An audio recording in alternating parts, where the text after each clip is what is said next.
மதுரையில் இரவு பெய்த கனமழையால் தத்தநேரி சுரங்கப்பாதையில் 2 அடிக்கு தண்ணீர் தேங்கியுள்ளது. தொடர்பான விவரங்களை எமது செய்தியாளர் செல்வகுமார் வழங்க கேட்கலாம். செல்வகுமார், மதுரையை பொறுத்தவரை எவ்வளவு மழை அளவு பெய்துள்ளது? தொடர்பான விவரங்கள். மதுரையில் கடந்த சில தினங்களாக கடுமையான வெயில் அடித்து வந்தாலும் கூட கடந்த 2 தினங்களுக்கு மேலாக தொடர்ந்து அவ்வப்போது கருமேகங்கள் வருவதும் மழைகள் பெய்வதுமாக இருக்கிறது. நேற்று இரவு ஒரு 9 மணிக்கு மேலாக திடீரென்று சூறைக்காற்றுடன் கனமழை பெய்ய துவங்கியது. மதுரையில் இருக்கக்கூடிய அந்த நகர் முழுவதுமாக திடீரென்ற காற்றடித்து இந்த கனமழை பெய்தது. அது மட்டுமல்ல, மாவட்ட பகுதிகளான வாடிப்பட்டி, மேலூர் உள்ளிட்ட பகுதிகளிலும் இந்த கனமழை தொடர்ந்து 1 மணி நேரத்திற்கு மேலாக பெய்தது.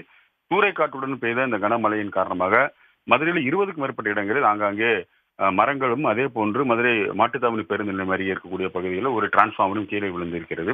அது மட்டுமல்ல, மதுரை தத்தநேரி பாலம் செல்லக்கூடிய அந்த சுரங்கப்பாதத்தில் தண்ணீர் சுற்றி இருக்கக்கூடிய பகுதியில் இருக்கக்கூடிய அந்த மழை நீர், அந்த தண்ணீர் இறங்கி நேற்று இரவு முழுவதும் அதிக அளவு தண்ணீர் இருந்தது. தற்பொழுது அந்த தண்ணீர் ஒரு 2 அடிக்கு மேலாக இருக்கிறது. இதனால் அந்த சுரங்கப்பாதை வழியாக ஆரப்பாளையம் செல்லக்கூடிய மக்களுக்கு பெரிய அளவில் சிரமம் ஏற்பட்டிருக்கிறது. உடனடியாக அந்த தண்ணீரை அகற்ற வேண்டும் என்ற கோரிக்கை வைத்திருக்கிறார்கள். குறிப்பாக இருசக்கர வாகனத்தில் செல்பவர்களுக்கு கடுமையான அவதிக்கு உள்ளாகி இருக்கிறார்கள்.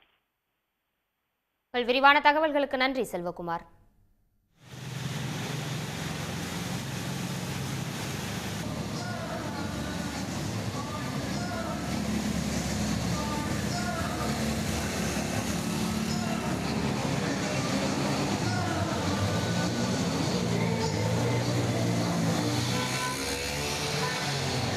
உடனுக்குடன் செய்திகளை தெரிந்து கொள்ள சன் நியூஸ் பெல் ஐகானை கிளிக் பண்ணுங்க.